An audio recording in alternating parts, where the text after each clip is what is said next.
Sir నమస్కారం sir. నమస్తే. Sir కేంద్రం యొక్క క్యాబినెట్‌లో మన జనసేన పార్టీకి చోటు దక్కలేదు. ఎందుకు అని చెప్పేసి పవన్ కళ్యాణ్ గారి ఫ్యాన్స్ కానివ్వండి, జనసేన ఫ్యాన్స్ కానీ కాస్త నిరాశలో ఉండడం మనం చూస్తున్నాం. అంటే అంతకుముందు పవన్ కళ్యాణ్ గారు గేమ్ చేంజర్, పక్కా ఆయనకు మంచి గుర్తింపు ఉంటుంది కేంద్రంలో అని కూడా మాట్లాడుకున్నారు. మరి ఇప్పుడు చూస్తే అసలు మంత్రి పదవి ఒకటి కూడా ఇవ్వలేదు. ఎందుకు అని అంటున్నారు సార్. మీ ఒపీనియన్ వీటిపైన? అంటే మంత్రి పదవి ఇవ్వలేదు అనేది ప్రస్తుతానికి వాస్తవం. కానీ ఎక్స్పాన్షన్ ఉంటుంది. ఇంకా ఇవ్వాల్సిన శాఖలు ఉన్నాయి.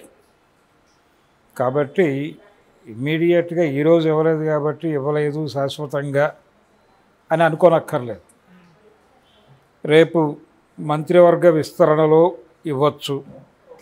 ఒకవేళ ఇవ్వకపోయినా వీళ్ళు గెలిచిన ఎంపీలు ఎన్ని? 2. అయితే ఆంధ్రప్రదేశ్ నుంచి తెలుగుదేశం పార్టీకి ఇవ్వక తప్పని పరిస్థితి. వాళ్ళకి 2 ఇచ్చారు. అంటే ఎన్డీఏ మిత్రపక్షాల్లో లార్జెస్ట్ పార్టీ తెలుగుదేశమే. బీజేపీ తర్వాత ఎన్డీఏలో లార్జెస్ట్ పార్టీ టీడీపీ. ఆ పార్టీకే 2 ఇచ్చారు నిన్న ప్రకటించిన వాటిలో. ఇంకా ప్రకటించాల్సిన ఉన్నాయి. క్రియేట్ చేసైనా ప్రకటిస్తారు పరిస్థితిని బట్టి. కాబట్టి ఇప్పుడే నిరుత్సాహపడక్కర్లేదు.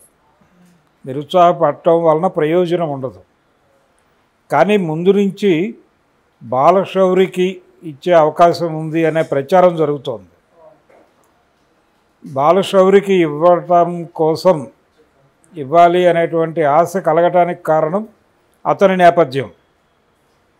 అతని నేపథ్యము, అతని తండ్రి కేంద్ర రాజకీయాల్లో, పర్టికులర్గా పార్లమెంటరీ రాజకీయాల్లో ఆయన నిర్వహించినటువంటి పాత్ర, వీటన్నిటినీ బేరీజు వేసి ఆయనకు డెఫినెట్గా మంత్రి పదవి దొరుకుతుంది అనేది వీళ్ళందరూ అనుకున్నారు. ఒకటే దొరికే అవకాశం ఉంది, ఒకటి మాత్రమే. అది బహుశా ఏదో సహాయ మంత్రి పదవి ఉంటుంది. ఈ సహాయ మంత్రి పదవులు ఎలా ఇవ్వాలి అనేది నెమ్మదిగా డిసైడ్ అవుతుంది. ఇప్పటికిప్పుడు డిసైడ్ చేసేది కాదు. గతంలో కేసీఆర్ కూడా ఇలాగే యూపీఏ గవర్నమెంట్లో మొదట వాళ్ళు ఓడరేవులు శాఖ ఇచ్చారు. తెలంగాణకు నేను ఏం చేసుకొని ఈ శాఖ పెట్టుకుని అన్నాడు ఆయన. అంటే తెలంగాణలో సముద్రం లేదు, తీర ప్రాంతం లేదు కదా, నేను ఓడరేవులు, నౌకాశ్రయాలు ఇలాంటి శాఖలు నేనేం చేసుకోను అన్నాడు ఆయన. అన్నప్పుడు చాలామంది జోకులు వేశారు. ఇక్కడ ఇది ఉంది కదా, హుస్సేన్ సాగర్ ఉంది కదా, అందులో పడవలు తిప్పచ్చు కదా అని చాలామంది రెడిక్యూల్ చేస్తూ జోకులు, కార్టూన్లు వచ్చినాయి. అయితే తర్వాత అతను పదవి మార్చి కార్మిక శాఖకి మార్చారు. కార్మిక శాఖలో సహాయ మంత్రిగా. అలాగే దాసరి గారికి బొగ్గు గనుల్లో సహాయ శాఖ మంత్రిగా పదవి దొరికింది. ఇలా ప్రతి ఒక్కరిని అకామిడేట్ చేస్తారు. కానీ ఏ టైంలో అకామిడేట్ చేస్తారు, అవసరం ఏమిటి, కన్విన్సింగ్గా ఉంటుందా అవతల వాళ్ళకి అంటే, అవతల వాళ్ళు కన్విన్స్ అయితే ఓకే, కన్విన్స్ కాకపోతే ఇబ్బంది ఉంటుంది అనుకుంటే డెఫినెట్గా ఎక్కడో చోట బెర్త్ అలాట్మెంట్ ఉంటుంది. పవన్ కళ్యాణ్తో ఆల్రెడీ మాట్లాడి ఉంటారు ఆ విషయం. ఆయన ఇంకా రాష్ట్ర క్యాబినెట్ నిర్ణయం కావాల్సి ఉంది. ఇక్కడ క్యాబినెట్ డిసైడ్ అయ్యే వరకు ఆయన దేని గురించి మాట్లాడడు, స్పందించడు, సైలెన్స్ మెయింటైన్ చేస్తున్నాడు ఆయన. 12వ తారీఖు ఇక్కడ క్లారిటీ వచ్చేసిన తర్వాత అప్పుడు మాట్లాడతాడు. ఒకవేళ ఇది తూకం సరిపోకపోతే అప్పుడు మాట్లాడతాడు. ఇప్పుడు తెలుగుదేశం పార్టీ మీద కూడా ఒక బాధ్యత ఉంది. బీజేపీ వాళ్ళని అకామిడేట్ చేయాలి, అలాగే జనసేన వాళ్ళని అకామిడేట్ చేయాలి. వీళ్ళు 100% విజయం సాధించి ఉన్నారు. 21 సీట్లు గెలుచున్నారు. బీజేపీ పరిస్థితి అదే దాదాపు. సో వాళ్ళకి తక్కువ ఇచ్చి వీళ్ళకి ఎక్కువ ఇచ్చి ఏదో మేనేజ్ చేయాలి. ఒకవేళ ఇక్కడ వాళ్ళకి న్యాయం జరిగింది అనుకుంటే ఢిల్లీలో జరిగినటువంటి ఇబ్బందిని మర్చిపోతారు. ఇదంతా కూడా ఎన్డీఏ స్కీమింగ్లో భాగంగానే జరుగుతుంది. 2 సీట్లు గెలిచినటువంటి జనసేనకి సీరియస్గా కేంద్రంలో మంత్రి పదవి ఇవ్వాల్సి వస్తే నిజానికి మొదట వినిపించిన మాట ఏంటంటే పవన్ కళ్యాణ్ని కేంద్ర మంత్రిగా తీసుకెళ్తారు అని. కానీ కేంద్ర మంత్రిగా ఆయన వెళ్ళే మూడ్లో లేడు, స్ట్రైట్లోనే నిలబడాలనుకుంటున్నాడు. కాబట్టి ఖచ్చితంగా రాష్ట్ర కేబినెట్లో ఆయనకు ఒక బెర్త్ ఉంటుంది. ఏది అనేది చర్చలు జరుగుతున్నాయి. మేబీ హోమ్ అంటున్నారు. హోమ్ నాకు వస్తుంది అని ఆయన రఘురామకృష్ణరాజు గారు ఆయన అనుకుంటున్నాడు. స్పీకర్ అవుతాడని ఒక చర్చ జరుగుతోంది. అలాగే జనసేనలో ఇంకా ఎవరెవరికి బెర్తులు వస్తాయి అనేది చూడాలా. గతంలో ఆయన కేవలం బీజేపీని మాత్రమే అకామిడేట్ చేశాడు. వామపక్షాలు ప్రభుత్వంతో అంటే తెలుగుదేశం పార్టీతో కలిసి పోటీ చేసిన రోజున కూడా వాళ్ళు పదవులు తీసుకోవాలి. కేవలం సీట్ల పంపిణీ మాత్రమే చేశారు తప్ప పదవుల పంపిణీ ఇవ్వాల. ఇప్పుడు ఖచ్చితంగా రెండు పార్టీలకి ఇవ్వాల్సి వస్తుంది. రెండోది పురంధేశ్వరి గారికి కూడా న్యాయం జరిగినట్లేదు కదా. అక్కడ బీజేపీ నుంచి ఆవిడ గెలిచింది, ఏపీ నుంచి డెఫినెట్గా ఆవిడకి బెర్త్ దొరుకుతుంది అని అనుకున్నారు కానీ దొరకలేదు.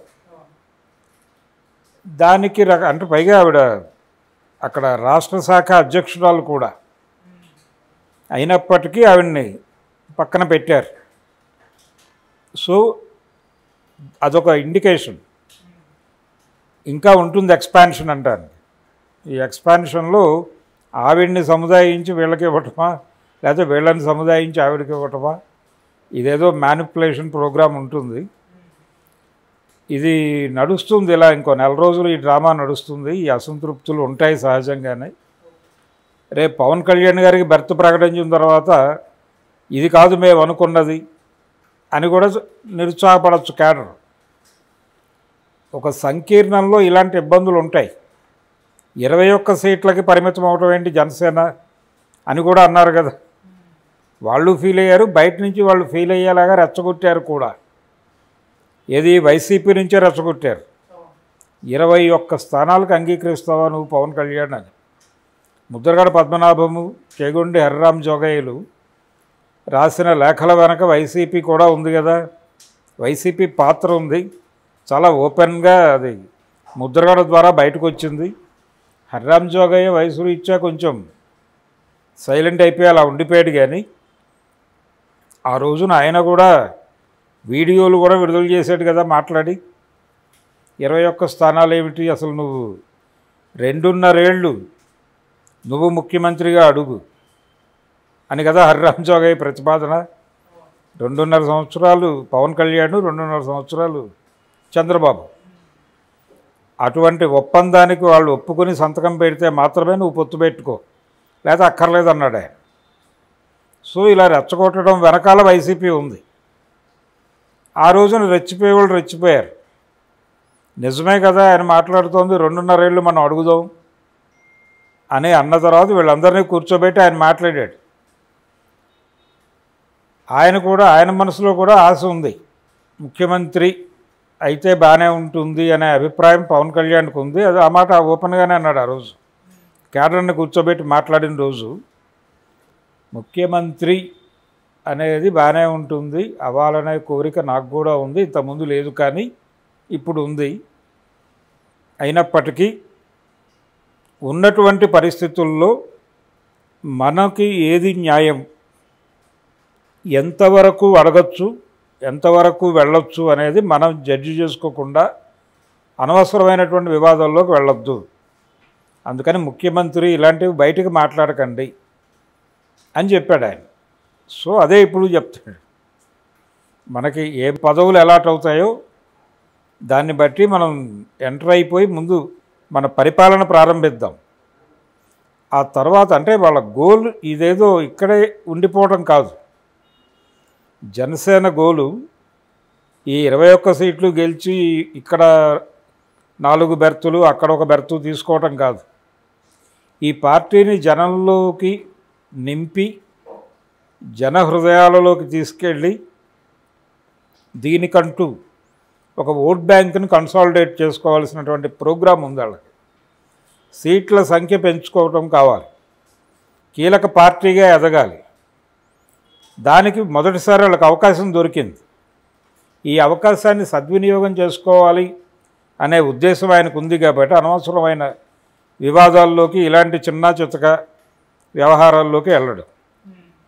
చాలా క్లియర్గా చంద్రబాబుతో మాట్లాడేసి తన అసంతృప్తిని కావాలంటే నడ్డా దగ్గర ఎక్కడో వ్యక్తం చేసి, రేపు ఎక్స్పాన్షన్లో మాకు ఒకటి దక్కేటట్టు చూడండి అని ఇక్కడ మేము కోరుకున్నవి ఇవి, మరి ఇవి ఇబ్బందికరంగా ఉంటాయి, కొంచెం అటు ఇటు చేయండి అని ఇక్కడ మాట్లాడుకుని ఆయన సెటరైట్ చేసుకోగలడు. క్యాడర్ ఆవేదన పడవలసినటువంటి అవసరం ఎంత మాత్రమూ లేదు.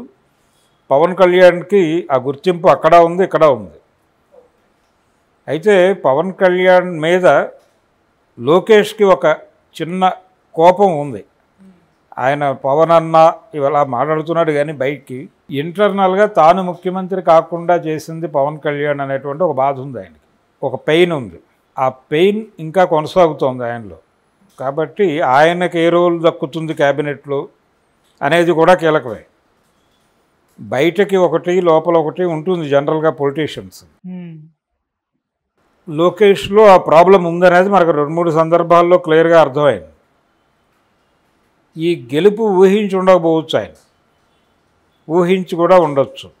ఎందుకంటే 2-3 ఈ నెంబర్ మాట్లాడారు. 160 అనే నెంబరు ఆల్రెడీ ఇంతకుముందు బయటకు వచ్చింది చర్చల్లో. అంటే వాళ్ళు వై నాట్ 175 అన్నప్పుడు కౌంటర్గా వీళ్ళు 160, 165 అనే ఫిగర్స్ వాడారు. అలాగే కొన్ని స్థానాల్లో మెజారిటీ కూడా చెప్పారు వీళ్ళు. మంగళగిరి మెజారిటీ చెప్పాడు ఆయన. పవన్ కళ్యాణ్ చంద్రబాబు డయాస్ మీద ఉండగా ఈ మెజారిటీతో ఈ సీటు మీకు ఇస్తాను అని తండ్రి గారికి చెప్పాడు.